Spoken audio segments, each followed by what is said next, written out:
شاہ تار پر ہر آن رحمت کی نظر رکھنا، شاہ تار پر ہر آن رحمت کی نظر رکھنا، کرے دن رات یہ سنت کی خدمت یا رسول اللہ۔ الحمد للہ رب العالمین والصلاة والسلام على سید المرسلین، اما بعد فاعوذ باللہ من الشیطان الرجیم، بسم اللہ الرحمن الرحیم، الصلاة والسلام علیک یا رسول اللہ وعلى آلک واصحابک یا حبیب اللہ، الصلاة والسلام علیک یا نبی اللہ وعلى آلک واصحابک یا نور اللہ۔ میٹھے میٹھے اسلامی بھائیوں اور اسلامی بہنوں، الحمدللہ عز وجل خالق کائنات جل جلالہ کی زمین پر عشق رسول صلی اللہ تعالی علیہ وآلہ وسلم کا مدنی جام تقسیم کرنے والے ایسے مرد کامل اب بھی موجود ہیں جو فیشن کی آفت میں گرفتار لوگوں کو پیارے مصطفیٰ صلی اللہ تعالی علیہ وآلہ وسلم کی سنت کریمہ کا اسیر بنانے کے خواہاں ہیں۔ یہ اللہ عز و جل کا خاص کرم ہے کہ اس نے ہمیں اس پرفتن دور میں تبلیغ قرآن و سنت کی عالمگیر غیر سیاسی تحریک دعوت اسلامی کا مدنی ماحول اور شیخ طریقت امیر اہل سنت ابو بلال حضرت علامہ مولانا محمد الیاس اطہار قادری رضوی دامت برکاتہم العالیہ جیسے ولی کامل کی صحبت باثر سے نوازا۔ یقیناً امیر اہل سنت دامت برکاتہم العالیہ ان عظیم ہستیوں میں سے ایک ہیں جن کی مخلصانہ جد و جہد کی برکت سے ہزاروں نہیں بلکہ لاکھوں مسلمان بالخصوص نوجوان برائیوں سے تائب ہو کے نیکیوں کی راہ پر گامزن ہو چکے ہیں۔ الحمدللہ عز و جل بلا مبالغہ امیر اہل سنت دامت برکاتہم العالیہ نے اپنے سنتوں پر بیانات کے ذریعے لاکھوں مسلمانوں کے دلوں میں مدنی انقلاب برپا کر دیا۔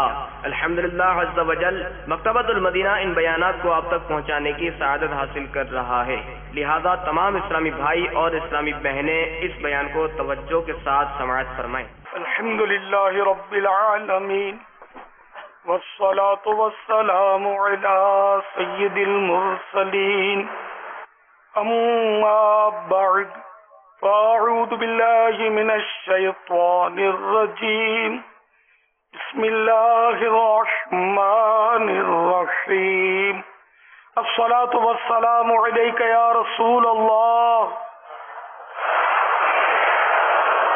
وعلى آلك وأصحابك يا حبيب الله، الصلاة والسلام عليك يا نبي الله وعلى آلك وأصحابك يا نور الله۔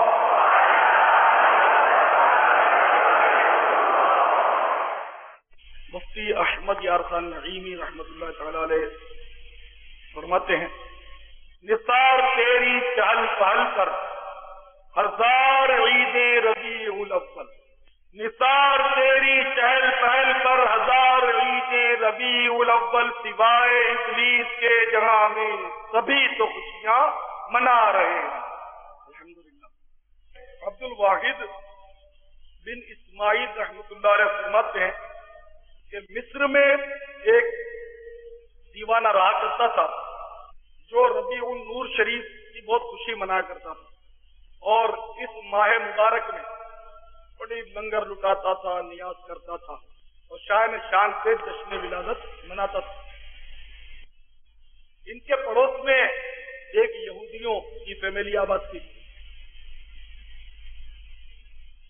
ایک بار یہودن نے اپنے شوہر سے پوچھا، یہودی سے، کہ یہ ہر سال اسی مہینے میں ہمارا پڑوسی مسلمان اتنی خوشی کیوں کرتا ہے، اتنا جشن کیوں مناتا ہے، اتنی روشنائیاں کیوں کرتا ہے، چراغاں کیوں کرتا ہے، نیاز کیوں کرتا ہے؟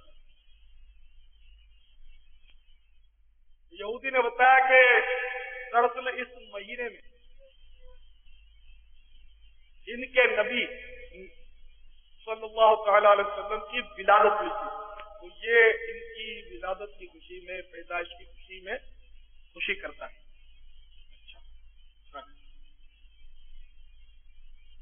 چند روز کے بعد اس یہودن نے ایک بڑا ایمان کو خواب دیکھا. کیا دیکھتی ہے کہ ایک نہایت ہی خوبصورت حسین و جمیل وجیحہ شخص تشریف لایا ہے اور اس کے ارد گرد بہت سارے لوگ جمع اور اس وجیحہ اور خوبصورت شخص کے چہرے سے نور کی کرنیں پھوٹ رہی ہیں. بڑی متعجب ہوئی کہ یہ کون شخص ہے. چنانچہ اس نے اس کے گرد جو جمع لوگ تھے ان میں سے کسی نے پوچھا کہ یہ کون ہے. بڑا نورانی چہرہ ہے, بڑے دلربا ہیں. تو اس آدمی نے بتایا کہ یہ محمد عربی صلی اللہ تعالی علیہ وسلم نبی آخر الزمان رحمت عالمیان صلی اللہ تعالی علیہ وسلم ہیں, اور اس لیے تشریف لائے ہیں تاکہ تمہارا پڑوسی جو جشن میلاد دھوم دھام سے مناتا ہے اس کے پاس آئیں اور اس کی حوصلہ افزائی فرمائیں اور اس سے خوش ہوں, خوشی کا اظہار کریں. اچھا, تو پھر اس یہودن کے منہ سے نکلا سرکار کو اس نے پکارا یا رسول اللہ. تو سرکار نے فرمایا لبیک. تو اس نے تعجب کے ساتھ کہا کہ اس نے ہمارا نام لے کر پکارا تھا, لیکن میں پہلے بھی عرض کر چکا تھا کہ میں یا محمد صلی اللہ علیہ وسلم کہہ کر پکارنے کے بجائے یا رسول اللہ کہہ کر پکارنے کو زیادہ پسند کرتا ہوں کہ اس میں مجھے ادب زیادہ نظر آتا ہے, اور بزرگوں نے ہمارا یہی تعلیم. تو جب سرکار نے لبیک فرمایا تو اس نے تعجب سے کہا لبیک, یہ بہت ہی مطلب نے وہ ادب کا لفظ ہے, حاضر ہوں. لبیک میں حاضر ہوں. اس نے تعجب سے عرض کیا کہ میں تو یہودی ہوں اور آپ نے اتنا مطلب ہے کہ اس نے اخلاق کا مظاہرہ فرمایا کہ مجھے لبیک کہہ کر آپ نے جواب دیا. تو سرکار نے فرمایا تو یہودن تھی, مجھے اللہ تعالیٰ نے اطلاع دی ہے کہ تیرا دل ایمان کے نور سے جگمگ جگمگ کر رہا ہے. تو بے ساختہ پکار اٹھی یا رسول اللہ جلدی جلدی مجھے کلمہ پڑھائیے اور اپنی غلامی میں قبول فرما لیجیے. چنانچہ اس نے خواب ہی میں کلمہ شہادت پڑھا اور مسلمان ہو گئی. اور اس نے دل ہی دل میں اب یہ طے کر لیا کہ میں جو کچھ میری پونجی ہے وہ اس میلاد والے مصطفیٰ صلی اللہ علیہ وسلم کی ولادت کی خوشی میں قربان کر دوں گی اور خوب لنگر لٹاؤں گی صبح اٹھ کر. خیریت صبح اٹھ گئی. جب اٹھی صبح تو اس نے اپنے شوہر کو دیکھا کہ وہ دعوت کا اہتمام کر رہا ہے. تعجب سے پوچھا یہ کیا تم دعوت کا اہتمام کر رہے ہو, خیریت تو ہے؟ تو اس نے کہا کہ ہاں ہاں کیوں چھپاتی ہو, تم نے بھی تو دعوت کی نیت کر رکھی ہے. جس جشن ولادت والے مصطفیٰ صلی اللہ علیہ وسلم کی تم نے غلامی قبول کی ہے, راتوں رات میں بھی ان کے ہاتھ پر مسلمان ہو چکا ہوں. اللہم صلی وسلم وبارک علی سیدنا ومولانا محمد النبی الأمی الحبیب العالی القدر العظیم الجاہ وعلی آلہ وصحبہ وبارک وسلم. تو پیارے پیارے اسلامی بھائیوں, آپ نے دیکھا کہ جشن ولادت کے صدقے میں یہودیوں کو ایمان نصیب ہو گیا. تو مسلمانوں کو تو پتہ نہیں کیا کیا سعادتیں ملیں گی جب کہ جشن ولادت خوش دلی سے منائیں. ایک اور بھی ایمان افروز واقعہ سماعت فرمائیں. مدینہ طیبہ میں ایک دیوانہ رہا کرتا تھا. یہ صدیوں پرانی بات ہے.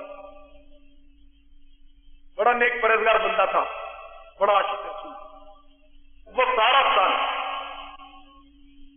اپنی آمدنی کا نصف حصہ, آدھا حصہ وہ جشن ولادت کے لیے جمع کرتا تھا. آپ سے 1% بھی جمع نہیں ہو سکتا. ایسا کوئی بھی مجھے تو نہیں نظر آتا کہ جو مطلب ہے کہ اپنی آمدنی کا 1% یا اگر وہ بالفرض 1200 روپے اس کی تنخواہ ہے تو 12واں حصہ 100 روپے وہ جشن ولادت کے لیے ہر ماہ نکال دیا جائے، یا روز کے اگر وہ 1200 کماتا تھا 100 روزانہ وہ نکلنے ہی سوال ہے۔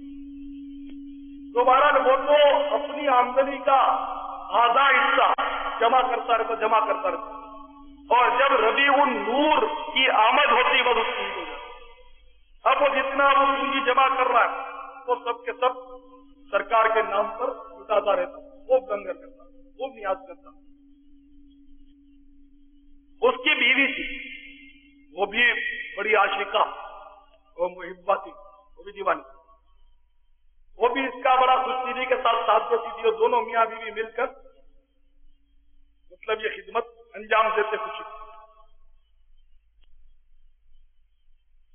بہرحال پھر آگے چل کر اس کی بیوی کا انتقال ہو گیا، اب یہ بیچارہ اس کام میں اکیلا ہو گیا، لیکن ہمت نہیں آ رہا۔ اب بھی ہر سال اس کا معمول یہی ہے کہ آدھی رقم وہ بس روزانہ کی آمدنی جو بھی تھی آدھی رقم وہ بچاتا تھا، پھر سارا سال جمع کر کے ربیع النور شریف میں وہ سرکار کے نام پر قربان کرتا تھا۔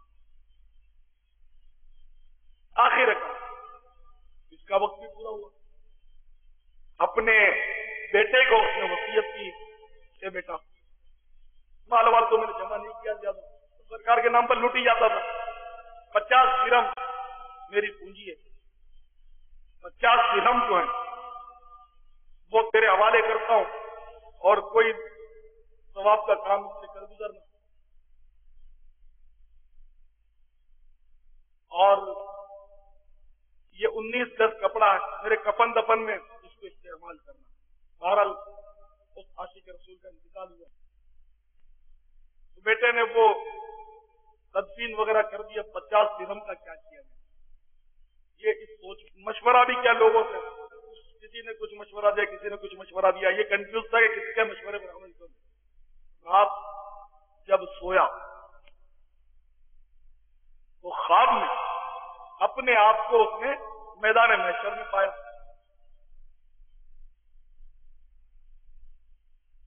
بڑا نفسی کا عالم تھا، کچھ لوگ تو خوشی خوشی جنت کی طرف جا رہے تھے، اور کچھ لوگ مجرم جو تھے وہ گھسیٹ کر جہنم میں پھینکے جا رہے تھے۔ بڑا دل ہلا دینے والے مناظر تھے۔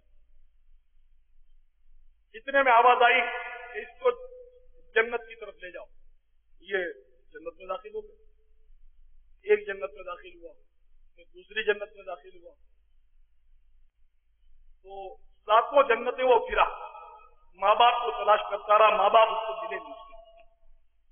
اب 8ویں جنت کے دروازے تک پہنچا تو آواز آئی کہ اس دروازے میں صرف وہی لوگ داخل ہو سکتے ہیں کہ جو دنیا میں جشن ولادت منایا کرتے تھے۔ اس نے سوچا کہ ہو نہ ہو میرے ماں باپ تو اس میں ہی ہوں، یہ کیسے ہو سکتا ہے کہ جشن میلاد النبی منانے والا اور دوزخ میں جائے؟ نہیں، میرے ماں باپ اسی میں ہوں۔ اب یہ منتظر ہے کس طرح داخل ہو، تو آواز آئی کہ اس کو اندر آنے، خوشی خوشی وہ اندر داخل ہو گیا۔ اب اس نے ماں باپ کو تلاش کرنا شروع کیا تو ایک منظر دیکھا، تخت پر ایک بہت ہی نورانی چہرے والی، نورانی تاج سجائے خاتون جلوہ فرما ہے، اس کے گرد اور خواتین بڑی نورانی چہرے والی جمع۔ اس نے کسی سے پوچھا کہ یہ کون ہے؟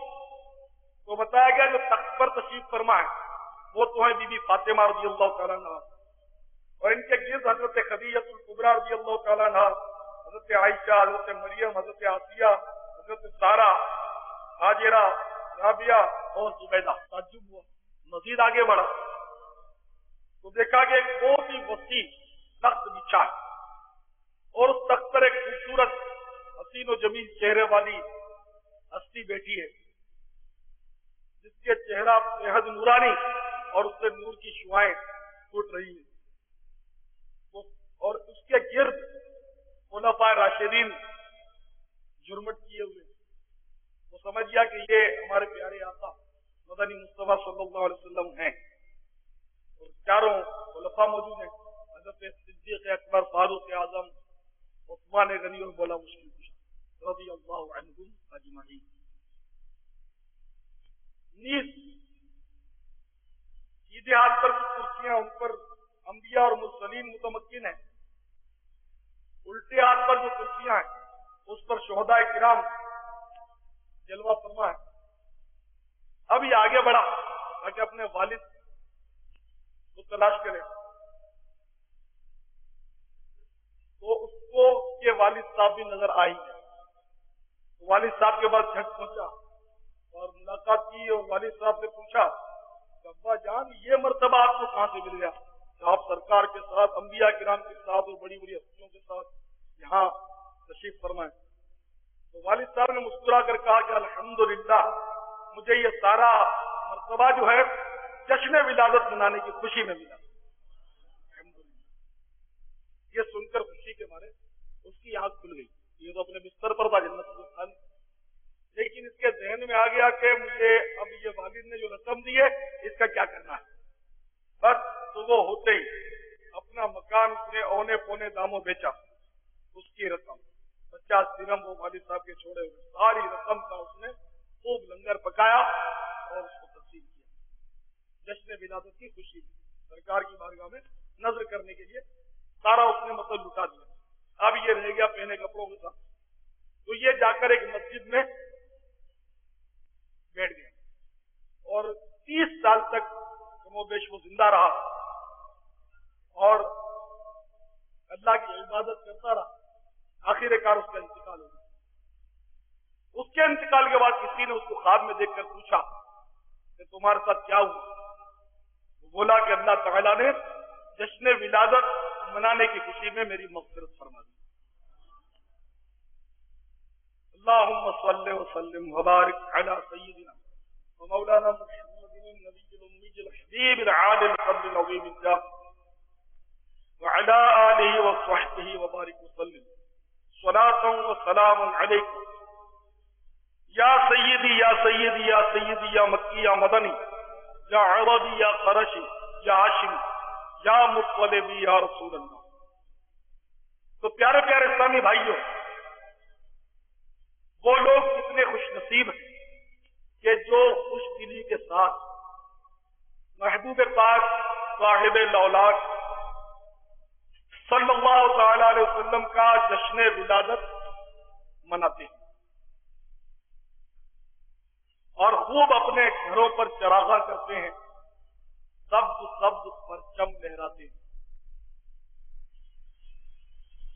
خوب لنگر تقسیم کرتے ہیں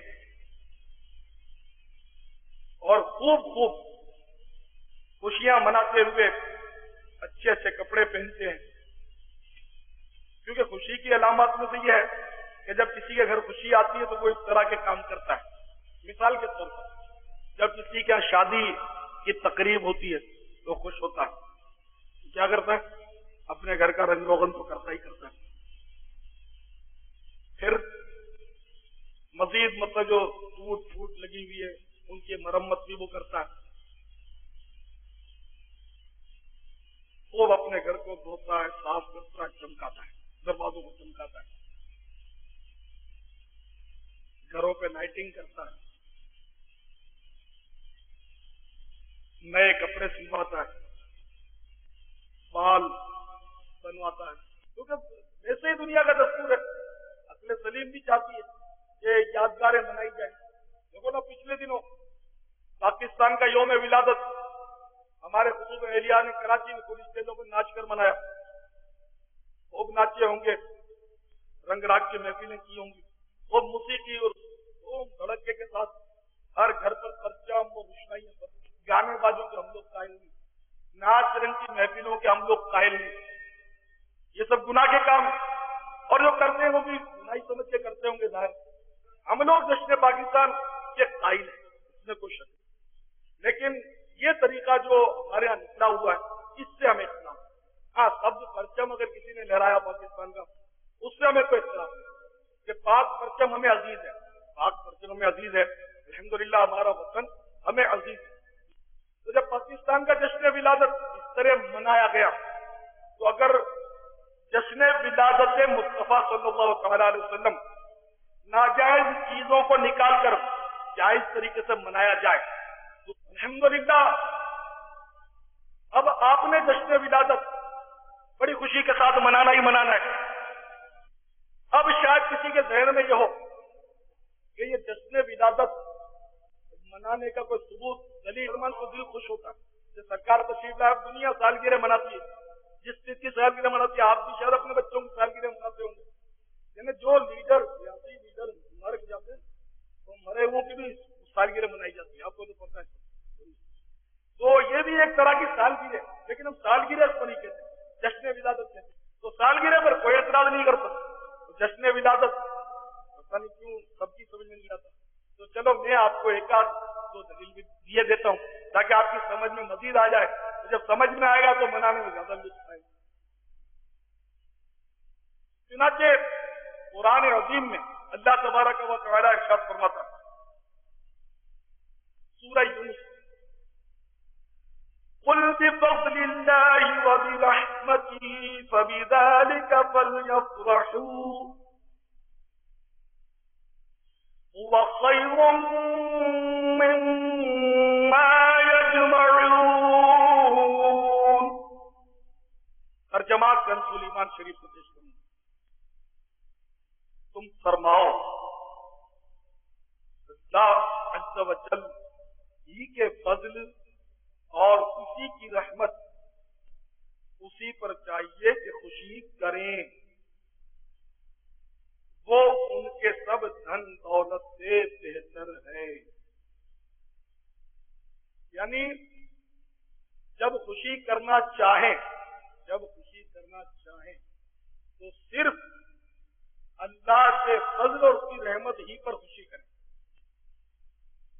اور اللہ کا فضل اور اللہ کی رحمت یہ لوگوں کے دھن دولت سے بہتر ہے. تم فرماؤ اللہ ہی کے فضل اور اسی کی رحمت اسی پر چاہیے کہ خوشی کریں. وہ ان کے سب دھن دولت سے بہتر ہے. تو اللہ کے فضل اور اللہ کی رحمت پر خوشی کریں جو دھن دولت سے بہتر ہے. لیکن لوگ دھن دولت پر تو خوشی کرتے ہیں. اب خدا نہ خواستہ کسی کو 5 لاکھ کا بونڈ آیا نکل جائے تو وہ دعوت کرتا نہیں کرتا, ٹی پارٹی کرتا ہے, دعوت کرتا ہے, بندے اکٹھے کرتا ہے, خوب مطلب ڈینگے مارتا ہے, بڑی بڑی باتیں بناتا ہے اور خوب مطلب لوگوں کی دعوت کرتا ہے کہ 5 لاکھ کا بونڈ لگ جائے. یہ آپ نے بھی سنا ہوگا, چھوٹی موٹی دعوت بندہ کر دیتا ہے خوشی کے مارے.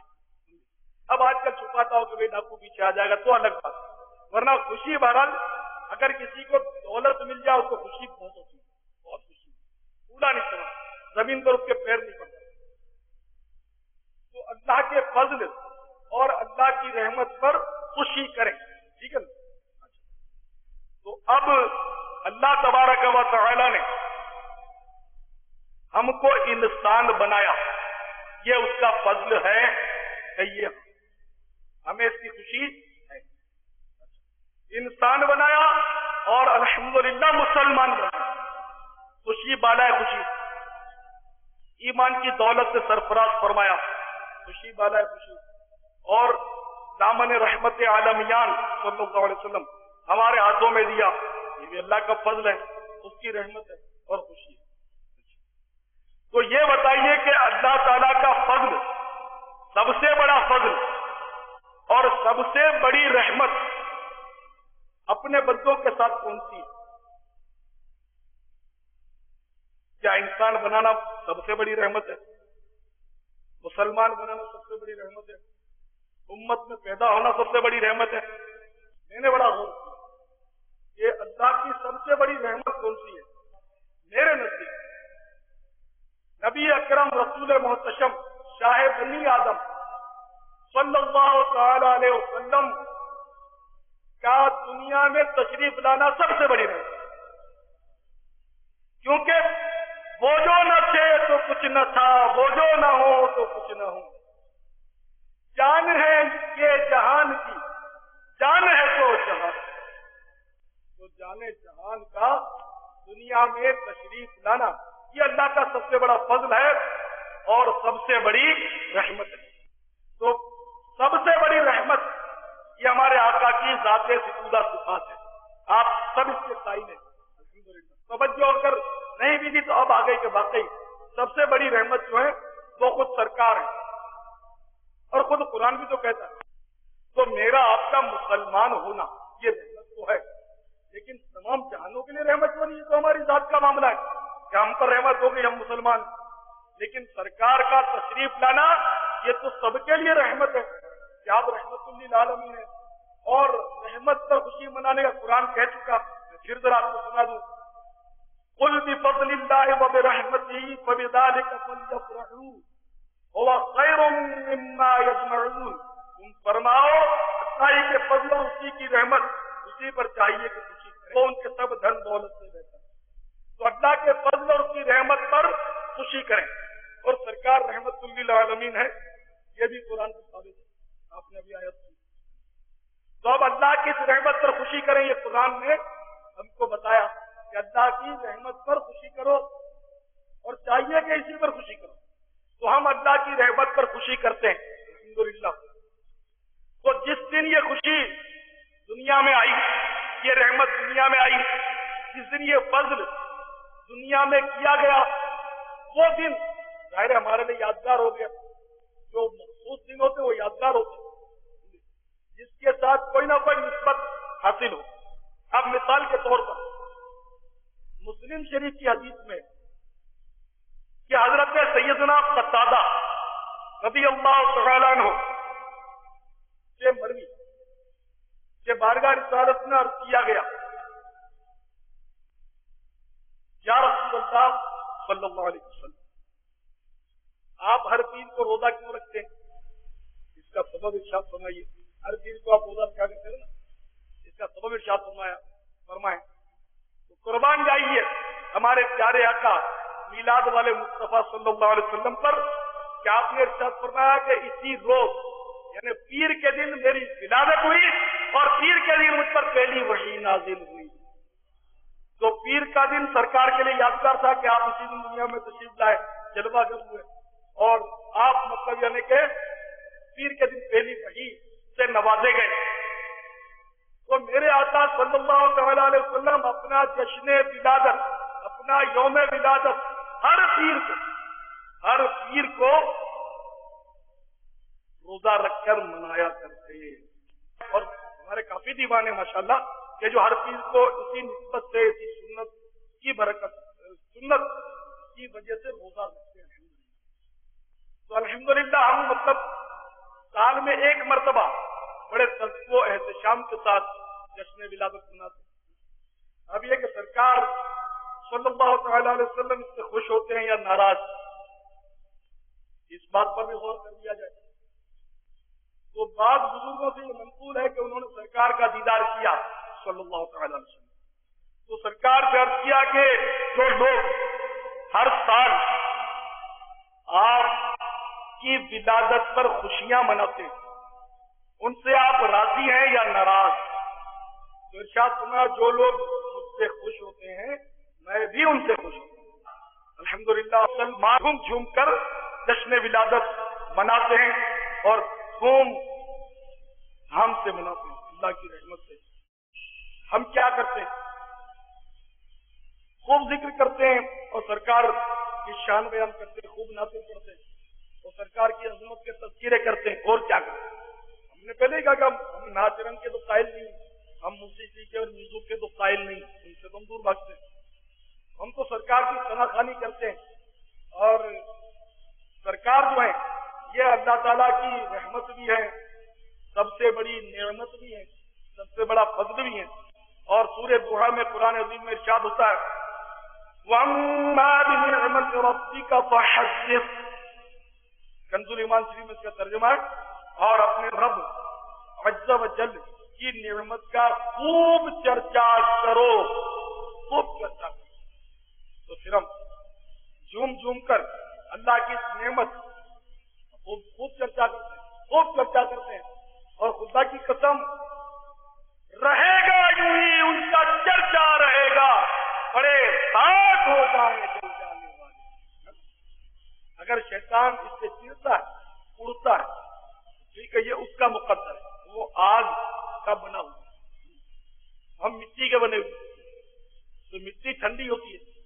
وہ سدھی میں ہمارا قافلہ گیا ہوتا، میں نے دیکھا کہ مٹی کے مکانات ہوتے ہیں، وہاں چونکہ گرمی بہت زیادہ پڑتی ہے، دنیا کے گرم ترین مطلب ہے کہ شہروں میں سے دلی بہت گرمی، تو وہاں کسی عالم صاحب سے بات ہوئی، انہوں نے مٹی کے مکان سبھی مٹی کے نظر آ رہے تھے ہم کو، تو بولا یہ یہاں اس کو کہتے ہیں گرمی چونکہ بہت پڑتی ہے اور گرمی میں مٹی جو یہ ٹھنڈک دیتے ہیں، مٹی کے مکانات اس لیے ٹھنڈے رہتے ہیں۔ پھر انہوں نے یہاں بولا مقولہ ہمارے یہاں چلا ہوا ہے، خانہ گل راحت دل، یعنی کہ مطلب گل جو ہوتا ہے نا یہ مٹی کا ہوتا ہے، خانہ گل مانے مٹی کا گھر، جیسے کہ دنیا ہے آب و گل، اس کے معنی ہے پانی اور مٹی کی دنیا، یہ دنیا پانی اور مٹی کی ہے، تو خانہ گل راحت دل، تو الحمدللہ ہمارا وجود بھی جو ہے وہ خانہ گل ہے، ایک مٹی کا مطلب ہے کہ پنجرا ہے، اور اس مٹی کے پنجرے کے لیے جشن ولادت جو ہے وہ راحت دل، کہ ساری راحتیں، ساری خوشیاں، ساری مسرتیں، یہ سب کے سب عید میلاد النبی صلی اللہ تعالی علیہ وسلم کے صدقے میں ہمیں نصیب ہے۔ دیکھو نا، اگر سرکار تشریف نہ لاتے تو یہ زمین ہوتی، نہ آسمان ہوتا، نہ چاند چمکتا، نہ سورج چمکتا، نہ تارے ٹمٹماتے، کچھ بھی نہ ہوتا، نہ یہ رنگینیاں، نہ شادابیاں، نہ رونقیں، کچھ بھی نہ ہوتا، نہ عید الفطر آتی، نہ بقرعید آتی، یہ سب عیدیں بھی ہیں، یہ عید میلاد کا صدقہ ہے۔ ایک پلے میں وہ دونوں، ایک پلے میں یہ ایک، یعنی دونوں عیدوں کو ایک پلڑے میں رکھو اور عید میلاد کو دوسرے پلڑے میں رکھو، ایک پلے میں وہ دونوں، ایک پلے میں یہ ایک، دونوں عیدوں سے نہیں کم عید میلاد رسول، دونوں عیدوں سے نہیں کم عید میلاد رسول۔ تو بہرحال پیارے پیارے سائیں بھائیوں، خوب جھوم جھوم کر جشن ولادت منائیے، اور اس خوشی میں اپنے گھروں پر سب پرچم ضرور لہرائیے، اپنی اسکوٹروں پر بھی سب پرچمیں لہرائیں، اپنی کاروں پر بھی، اپنے ٹرکوں پر بھی، اپنے بسوں پر بھی، جہاں جہاں آپ کا بس چلے وہاں آپ سب پرچم لہرائیے، اور یہ سب رنگ جو ہے الحمدللہ یہ امن کی علامت ہے۔ دیکھیے ٹرین جب رک جاتی ہے تو اس کو جب سب جھنڈی گارڈ دکھاتا ہے تو وہ سمجھ جاتا ہے ڈرائیور کے آگے رستہ صاف ہے، امن، کوئی خطرے کی بات نہیں، تو وہ ٹرین چھک چھک کرتی پھر چل پڑتی ہے۔ اسی طرح ٹریفک جام ہو جاتا ہے، لال بتی دکھا دی جاتی ہے، خطرے کی گھنٹی بج جاتی ہے، خبردار آگے جو بڑھے، پھر جب سبز لائٹ آن ہوتی ہے تو پھر گاڑیاں جو سب چل پڑتی ہے کہ آگے راستہ کلیئر ہو گیا، ہمانے کوئی خطرہ نہیں، تو سبز یہ پوری دنیا میں سبز جھنڈی، سبز لائٹ پوری دنیا میں مطلب یہ وہ ٹریفک چلنے کا ہے۔ میں نے جہاں بھی دیکھا ہے تو دوسرے ملکوں میں بھی یہی ہے کہ سبز لائٹ سے مدد ٹریفک چلتی ہے الحمدللہ۔ سبز رنگ کی برکت دیکھیں آپ، یہ درخت جو ہوتے ہیں سرسبز و شاداب ہوتے ہیں، اور یہ کیا کام کرتے ہیں؟ آپ درخت بہت سارے کام کرتے ہیں، پھل دیتے ہیں، غلہ دیتے ہیں، زندگی کی ساری ضروریات جو ہے کم و بیش وہ درختوں سے ہمیں پوری ہوتی ہے۔ اس کے علاوہ ایک بہت بڑا کارنامہ درختوں کا یہ ہے کہ ہم لوگ کاربن ڈائی آکسائڈ نکالتے ہیں جو زہریلی گیس ہے، یہ سب رحمت والے درخت اس کاربن ڈائی آکسائڈ کو اپنے اندر لے لیتے ہیں، اور اس سبز رنگ کے سبز پتوں کی صحبت میں لمحہ بھر رہ کر ہماری زہریلی گیس جو ہے وہ آکسیجن میں تبدیل ہو جاتی ہے، جو ہماری زندگی کے لیے لازمی ہے۔ جب کسی کی آنکھ کا آپریشن ہوتا ہے تو اس کی آنکھ پر ڈاکٹر جو سبز کپڑا بندھواتے ہیں، آپ نے دیکھا ہے، اس لیے کہ سبز کپڑا جو ہے اس سے آنکھ کو ٹھنڈک ملتی ہے. اور سب سے بڑی سبز رنگ کو جو فضیلت حاصل ہے وہ آپ جانتے ہو کیا؟ جس مدینے کو آپ دیکھنے کے لیے تڑپتے ہو اس مدینے میں سب سے بڑی کشش ہی سبز گنبد کی ہے. وہ ایک ہی نسبت ہمارے لیے ساری سعادتوں کا مجموعہ ہے. ساری سعادتوں کی اصل ہے کہ میرے پیارے آقا مدنی مصطفیٰ صلی اللہ علیہ وسلم کا روضہ اقدس جو ہے گنبد پرانوار وہ سبز رنگ کا ہے. اور جنت میں جو لباس ملیں گے ان میں سبز لباس بھی ہوں گے. روزے حنین جب غزوہ حنین ہوا تھا، غزوہ حنین میں جن فرشتوں کے ذریعے اللہ تعالی نے مسلمانوں کی نصرت فرمائی، سرکار کی خدمت کے لیے جو فرشتے حنین کی جنگ میں بھیجے گئے تھے، آپ جانتے ہو ان کے سروں پر کیا تھا؟ حدیثوں میں آتا ہے کہ ان فرشتوں کے سروں پر سبز امامے تھے. اور خود ہمارے پیارے آقا مدنی مصطفیٰ صلی اللہ تعالی علیہ وسلم کے بارے میں بھی شیخ عبدالحق محدث دہلوی رحمت اللہ تعالی نے جو اولیاء حضوری میں سے تھے. اولیاء حضوری کے معنی یہ ہے کہ وہ ولی کہ جو روزانہ ظاہری میں یا خواب میں سرکار کی بارگاہ میں روحانی طور پر یا جسمانی طور پر روزانہ سرکار کی بارگاہ میں حاضری لگاتا ہوں، وہ کہلاتے ہیں اولیاء حضوری. تو شیخ عبدالحق محدث دہلوی رحمۃ اللہ علیہ کے بارے میں بھی کہا جاتا ہے، پڑھا ہے میں نے، کہ وہ اولیاء حضوری میں سے ایک تھے. اتنے بڑے ولی اللہ، بڑے عاشق رسول. تو یہ مطلب جو تھے انہوں نے اپنے رسالے میں لکھا ہے کہ سرکار مدینہ صلی اللہ تعالی علیہ وسلم نے کبھی کبھی سبز امامہ اپنے سر اقدس پر سجایا ہے. تو یوں سبز امامہ ہمارے لیے سرکار کی نسبت والا ثابت ہوا. الحمدللہ جو کتنے خوش نصیب ہیں وہ لوگ جو اپنے سروں کو سبز امامے سے آراستہ کر کے گلی گلی کوچے کوچے میں سبز گنبد کی یادیں تازہ کرتے پھرتے ہیں. اور یہ آپ کو شاید بہت تھوڑے لوگوں کو پتا ہو کہ سرکار پرانوار صلی اللہ تعالی علیہ وسلم کے قدمین شریفین کی جو سید ہے، سید یا قدمین شریفین مزار پرانوار میں، اس کی سید میں جنت البقیع ہے. اس کی سید میں جنت البقیع ہے اور جنت البقیع کے پیچھے پاکستان سید میں. مقصد یہ کہ پاکستان جو ہے وہ سرکار کے قدمین شریفین کی عین سید میں واقع ہے.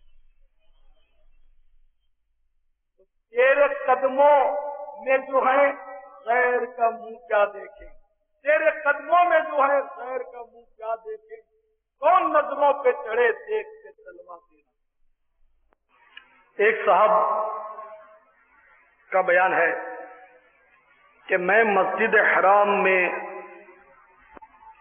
داخل ہوا تو قریش مکہ جمع تھے اور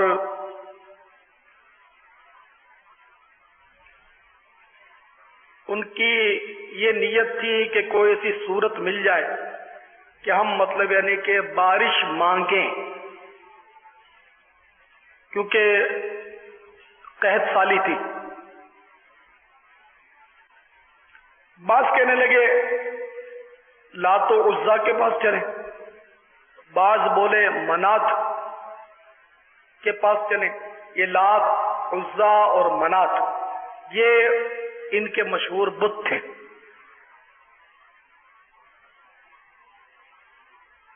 ان میں سے ایک شخص جو کہ حسین اور جمیل چہرے والے صاحب الرائے تھے، انہوں نے کہا کہ ادھر ادھر کہاں بھاگے بھاگے پھرتے ہو؟ تمہارے اندر حضرت سیدنا ابراہیم خلیل اللہ اور سیدنا اسماعیل ذبیح اللہ علیہ السلام کا خلاصہ موجود ہے۔ یہ سن کر قریش بولے کہ کیا آپ کی مراد ابو طالب ہے؟ انہوں نے کہا کہ ہاں۔ پھر کہا کہ اٹھو سارے کے سارے اور چلو۔ تو وہ صاحب کہتے ہیں میں بھی ان کے ساتھ چل دیا، اور ہم ابو طالب کے دروازے پر پہنچے۔ چادر اوڑے ہوئے ایک بزرگ جو ذی وجاہت تھے وہ برآمد ہوئے۔ انہیں دیکھ کر قریش ان کی طرف لپکے اور عرض گزار ہوئے، اے ابو طالب، سخت قحط سالی ہے، بچے بھوکے مر رہے ہیں، بارش کے لیے دعا کیجیے۔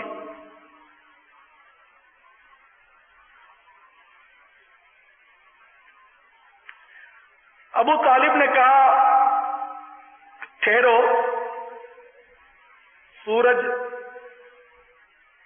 کو زوال لگنے دو۔ جب سورج ڈھل گیا اور دھوپ نرم ہوئی تو ابو طالب نکلے۔ ان کے ساتھ ایک بچہ بھی تھا، اور وہ بچہ اتنا خوبصورت تھا کہ گویا بادل سے ابھی ابھی نکلا سورج ہے۔ اس بچے کو لے کر ابو طالب نے خانہ کعبہ کو پیٹھ لگا دی۔ اس بچے نے اپنی انگلی اٹھائی، حالانکہ اس وقت بادل کا نام و نشان نہ تھا، لیکن اس بچے کی انگلی اٹھتے ہی ادھر سے بادل آ رہے ہیں تو ادھر سے بادل آ رہے ہیں، اور جھوم جھوم کر بادل برسنے لگے۔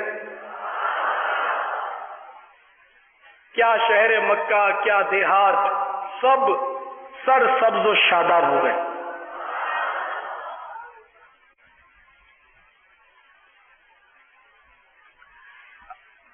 ابو طالب نے وہیں فی البدی ایک شعر کہا جس کا ترجمہ ہے،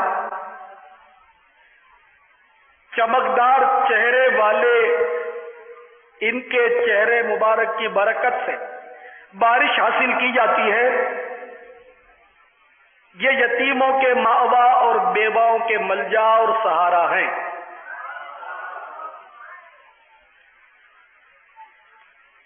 آپ جانتے ہیں یہ بچہ کون تھا؟ یہ بچہ وہی تھا جس کے لیے ساری کائنات سجائی گئی۔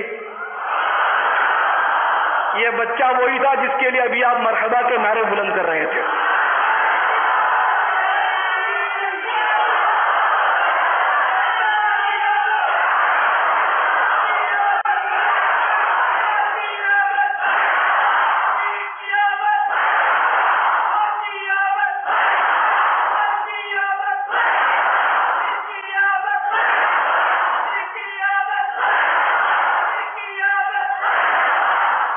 تو ہمارے پیارے پیارے اور میٹھے میٹھے مصطفیٰ صلی اللہ تعالی علیہ وسلم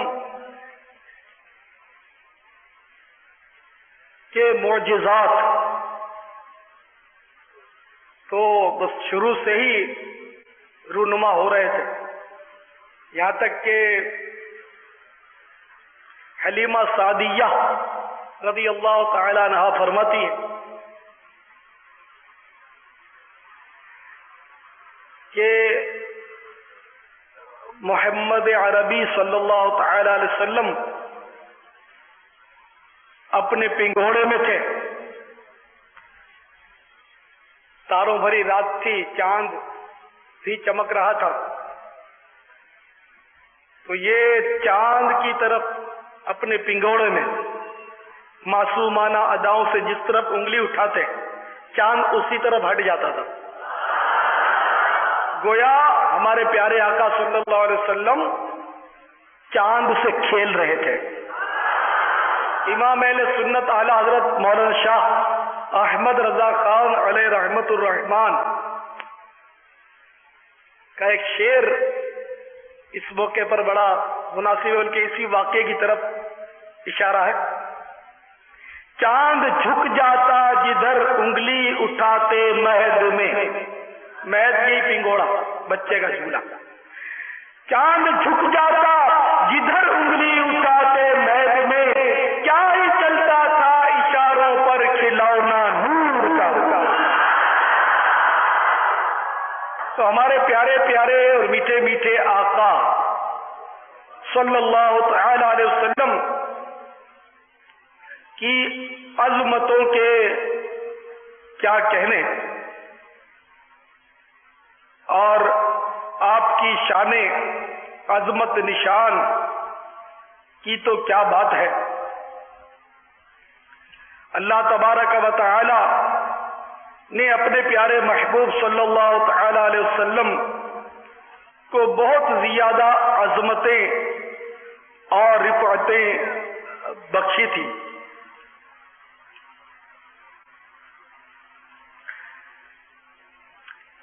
حضرت عبد الملک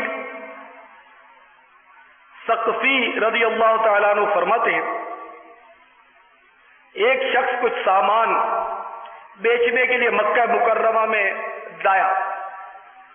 ابو جہل نے وہ سامان خرید دیا مگر وہ اس کی رقم نہیں دیتا تھا، پیمنٹ نہیں کرتا تھا.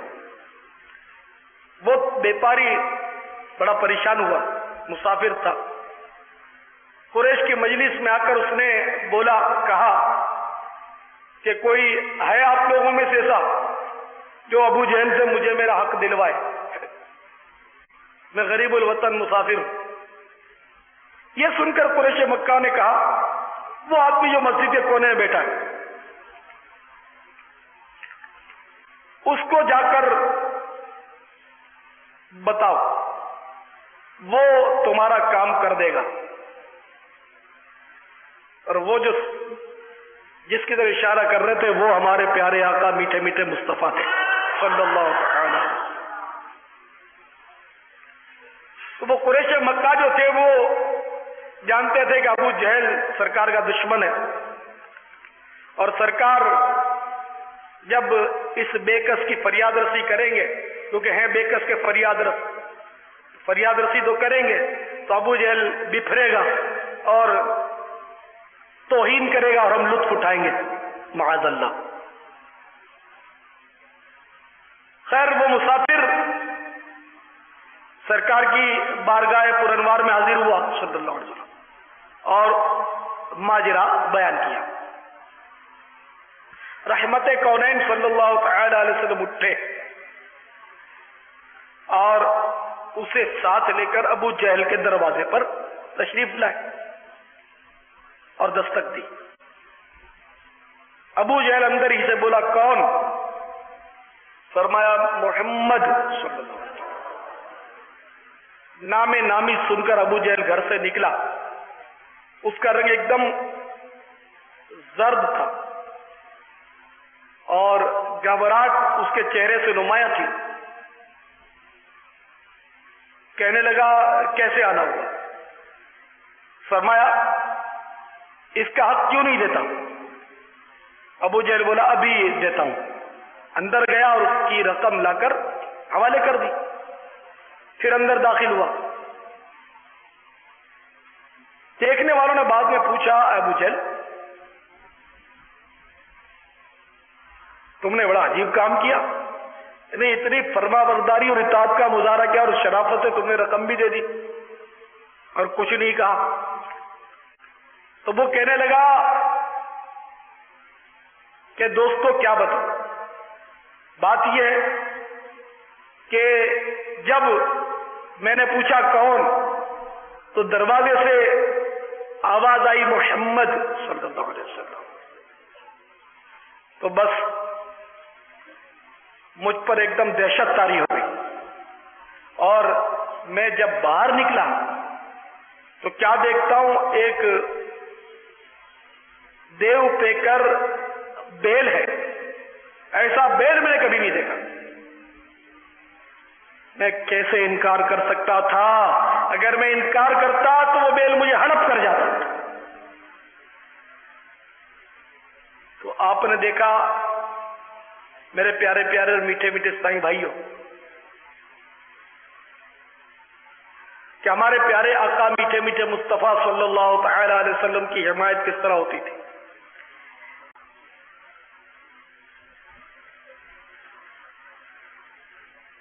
دوسری روایت کے مطابق یہ ہے کہ جب ابو جہل کو اس کے دوستوں نے کہا کہ تو بزدل نکلا اور محمد سے ڈر گیا صلی اللہ علیہ وسلم، تو اس نے کہا کیا بتاؤں خدا کی قسم، میں نے دیکھا کہ کچھ نوجوان محمد صلی اللہ علیہ وسلم کے ساتھ ہیں، ان کے ہاتھوں میں برچھے ہیں. اگر میں اس حقدار کا حق نہ دیتا تو وہ برچھیوں کے ذریعے میرا پیٹ پھاڑ دیتے. تو یہ روایت خصائص کبریٰ میں. تو ہمارے آقا میٹھے میٹھے مصطفیٰ صلی اللہ علیہ وسلم اللہ کے محبوب ہیں، اور جو اللہ کا پسندیدہ بندہ ہوتا ہے بارہا اس کے ساتھ اس طرح کے معاملات پیش آتے ہیں. اور ہمارے آقا صلی اللہ علیہ وسلم تو سارے محبوبوں کے بھی محبوب ہیں، نیکوں کے بھی سردار ہیں، سید الابرار ہیں. مکہ مکرمہ میں میرے آقا میٹھے میٹھے مصطفیٰ صلی اللہ علیہ وسلم نیکی کی دعوت عام کرنے میں کوشاں تھے.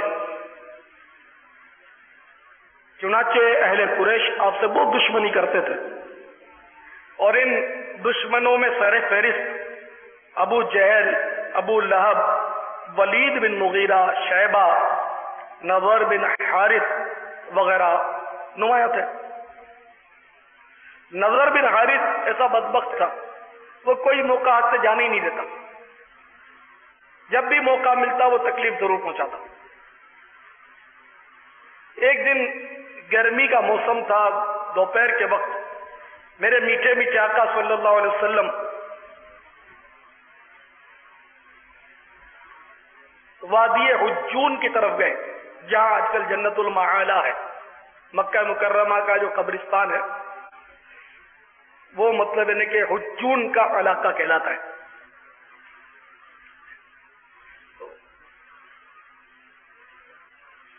نضر بن حارث ارادہ قتل سے پیچھا کرتا ہے اور وادی حجون پہنچ گیا. جو ہی وہ سرکار صلی اللہ علیہ وسلم کے قریب پہنچا کہ خوفزدہ ہو کر پلٹا اور سر پر پیر رکھ کر بھاگ کھڑا ہوا. جب مکہ مکرمہ کی آبادی میں داخل ہوا، ابو جہل سامنے مل گیا. اس نے جب نظر کو بدحواس دیکھا تو پوچھا کیا بات ہے، کیوں ڈر کر بھاگے پھر رہے ہو؟ تو نظر نے ابو جہل سے کہا کہ بس کیا بتاؤں، چھپ کر محمد صلی اللہ علیہ وسلم کے پیچھے گیا تھا کہ آج تو ان سے پیچھا چھڑا ہی لیں. لیکن جب میں قریب پہنچا تو اچانک میں نے یہ ہولناک منظر دیکھا کہ لمبے لمبے دانتوں والے شیر منہ کھولے میری طرف آ رہے ہیں. میں ان کو ڈر کر پلٹا اور بھاگ کھڑا ہوا. یہ سن کر بجائے ایمان لانے کے بدبخت اور بد نصیب ابو جہل نے کہا کہ یہ بھی محمد صلی اللہ علیہ وسلم کے جادو کا نظارہ ہے، کیونکہ وہ معاذ اللہ سرکار صلی اللہ علیہ وسلم کو جادوگر کہا کرتے تھے. معجزہ اور جادو میں بڑا فرق ہے. خرق عادت جو نبی سے نبوت کا اعلان کرنے کے بعد ظاہر ہو، اظہار نبوت کے بعد ظاہر ہو، اس کو معجزہ کہتے ہیں. قبل از اظہار نبوت ارہاس، بعد از اظہار نبوت معجزہ. ولی سے اسی طرح کی خرق عادت ظاہر ہو تو اس کو کرامت کہتے ہیں. مومن سے ظاہر ہو تو اس کو معونت کہتے ہیں. کافر یا فاسق سے ظاہر ہو تو اس کو استدراج کہتے ہیں. جیسے کہ موسیٰ علیہ نبینا وعلیہ الصلاۃ والسلام کا عصا پھینکنا اور اژدہا بن جانا یہ معجزہ ہے. جبکہ جادوگروں کا رسیاں پھینک کر سانپ بنا دینا یہ استدراج کہلائے گا. ہمارے پیارے پیارے اور میٹھے میٹھے آقا صلی اللہ علیہ وسلم سے اس طرح کے واقعات بھی رونما ہوئے کہ ہمارے پیارے آقا صلی اللہ تعالی علیہ وسلم نے مردوں کو بھی زندہ کیا ہے.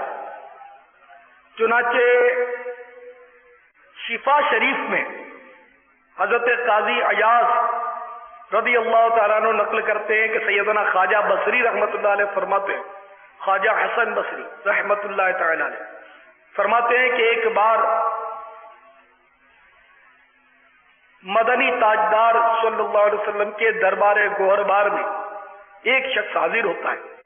اس نے عرض کیا یا رسول اللہ صلی اللہ علیہ وسلم، ہم نے اپنی بیٹی کو فلاں ویرانے میں پھینک دیا تھا. پہلے لوگ زندہ بچیوں کو دفن کرتے تھے، زندہ درگور کرتے تھے،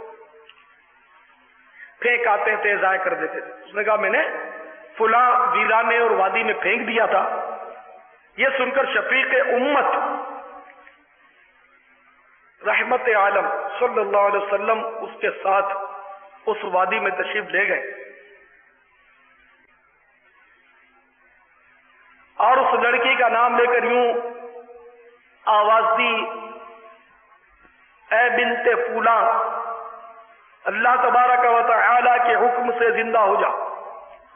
زبان حق کے ترجمان سے یہ فرمانا تھا کہ فوراً وہ لڑکی زندہ ہو کر حاضر ہو گئی اور عرض کیا لبیک و سعدیک یا رسول اللہ صلی اللہ تعالی علیہ وسلم. تو رسول اللہ صلی اللہ تعالی علیہ وسلم نے کیا فرمایا، بیٹی تیرے ماں باپ ایمان لا چکے ہیں، کیا تو چاہتی ہے کہ تجھے تیرے والدین کے سپرد کر دیا جائے؟ یہ سن کر لڑکی نے عرض کیا یا رسول اللہ صلی اللہ علیہ وسلم، کیونکہ میں نے اپنے رب کریم کو والدین سے زیادہ مہربان پایا ہے اس لیے مجھے یہیں رہنے دیں. کہ نابالغ بچے جو ہوتے ہیں ان کا کوئی قصور تو ہوتا نہیں ہے، یعنی جو بچپن میں مر جاتا ہے وہ تو کما جاتا ہے، لوگ اس کے پیچھے رو رو کے مطلب ہلکے ہوئے جاتے ہیں اور اس کی جان چھوٹ چکی ہوتی ہے. نابالغ بچہ مرنے کے بعد جنت میں جائے گا، اس کا بڑا فائدہ ہے. کوئی مطلب اس کو مطلب عذاب نہیں، حساب قیامت کا نہیں، کچھ نہیں، اس کے تو وارے نہیں آ رہے. تو وہ بچی کہہ رہی ہے کہ میں اپنے رب کو میں نے اپنے ماں باپ سے زیادہ مہربان پایا ہے، اس لیے اب میں دوبارہ دنیا میں آنا نہیں چاہتی، مجھے یہیں رہنے دیجیے. کیا شان. بہرحال میرے آقا صلی اللہ علیہ وسلم کا معجزہ دکھانا مقصود تھا کہ سرکار صلی اللہ علیہ وسلم نے ایک مردہ بچی کو زندہ کر کے دکھایا. اسی طرح کے اور واقعات بھی ہیں. مثلا امام بہقی نے دلائل النبوہ میں روایت کی ہے کہ ایک شخص رحمت عالم نور مجسم شاہ بنی آدم صلی اللہ علیہ وسلم کی دعوت اسلامی سن کر عرض پیرا ہوا کہ میں تو اس وقت اسلام قبول کروں گا جب آپ میری مری ہوئی بچی کو زندہ کر کے دکھائیں. یہ سن کر نبی رحمت تاجدار رسالت، شہنشاہ نبوت، محبوب رب العزت صلی اللہ تعالی علیہ وسلم نے ارشاد فرمایا مجھے اپنی بیٹی کی قبر پر لے چل۔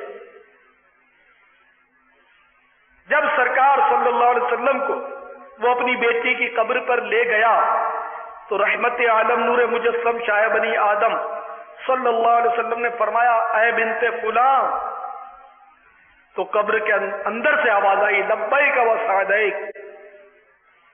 یہ سن کر رحمت عالم نور مجسم شاہ بنی آدم رحمت عالم رسول اکرم نبی معظم صلی اللہ تعالی علیہ وسلم نے ارشاد فرمایا کیا تو دنیا میں دوبارہ آنا چاہتی ہے؟ تو اس نے عرض کیا نہیں یا رسول اللہ، کیونکہ میں نے اپنے رب عز و جل کو اپنے والدین سے بہتر پایا ہے اور آخرت کو دنیا سے بہتر پایا ہے۔ وہ بھی دنیا میں آنا پسند اس نے بھی نہ کیا، وہ نابالغہ بچی، تو اس کو جو مزے ہوں گے تو مزے چھوڑ کر دنیا میں آنا اس نے پسند نہیں کیا۔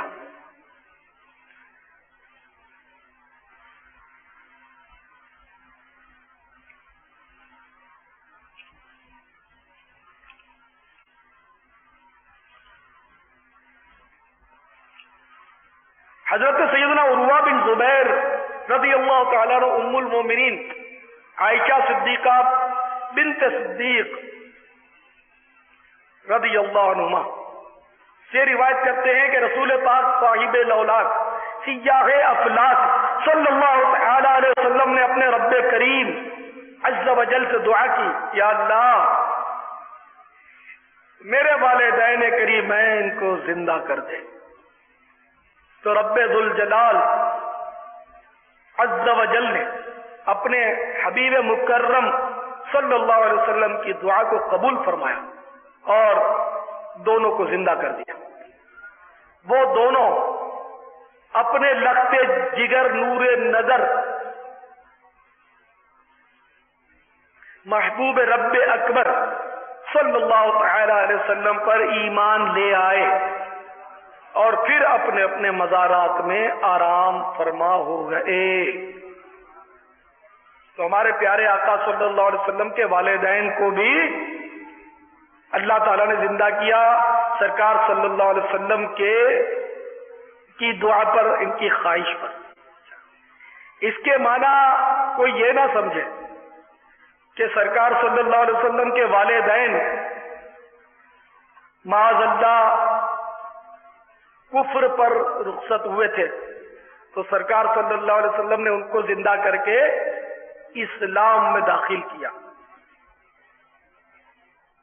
سرکار صلی اللہ علیہ وسلم اور سرکار صلی اللہ علیہ وسلم جب شکم مادر میں تھے تو والد صاحب سیدنا عبداللہ رضی اللہ تعالیٰ عنہ کا وصال ہو گیا تھا، اور جب 5-6 برس کی ظاہری عمر شریف ہوئی تو امی جان سیدتنا آمینہ رضی اللہ تعالیٰ عنہ بھی دنیا سے رخصت ہو گئی۔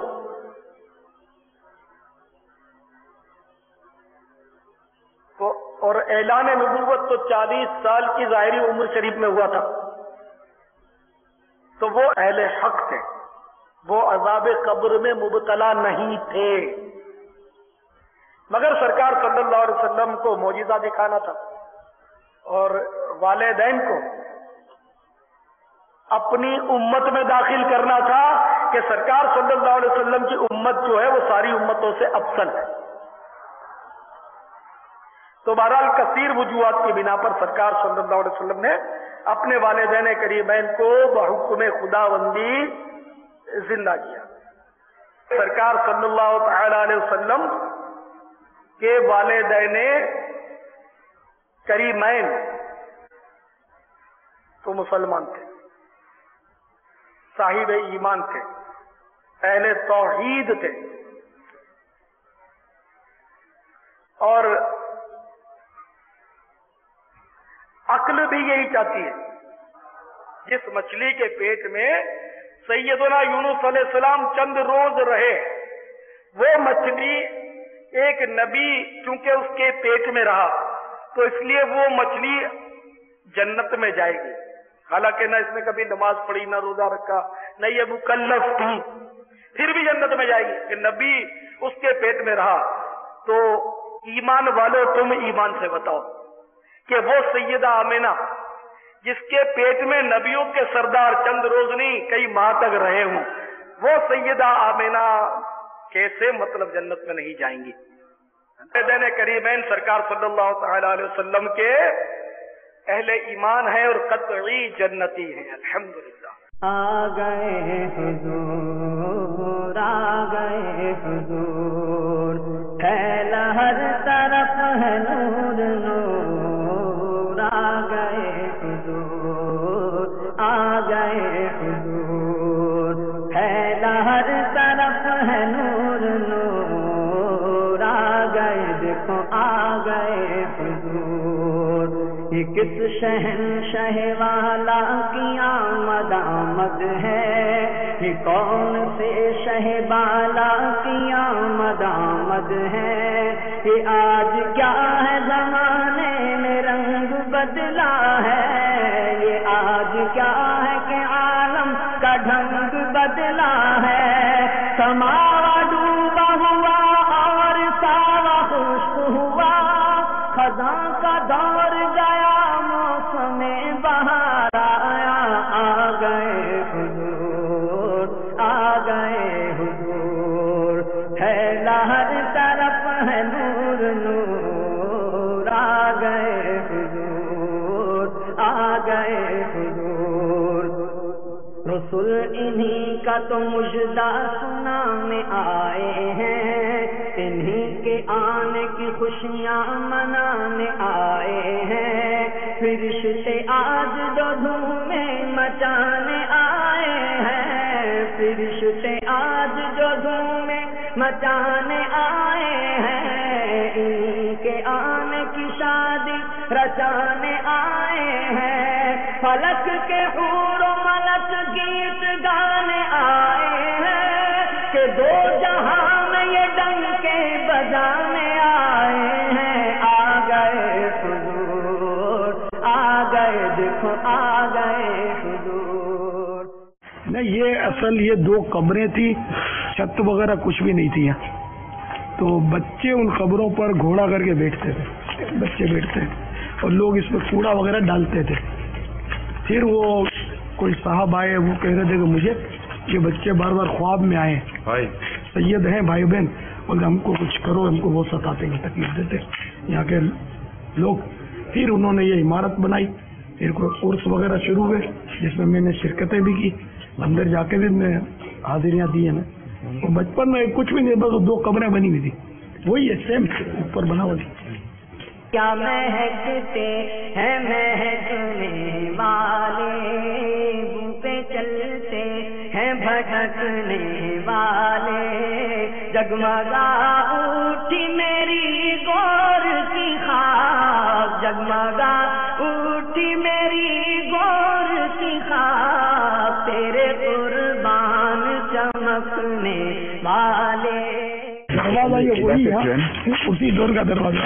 مہکتے ہیں مہکنے والے، بو پہ چلتے ہیں بھٹکنے والے، کیا مہکتے ہیں مہکنے والے۔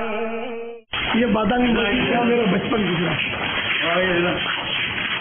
بچپن بھی، جوانی بھی، لڑکپن۔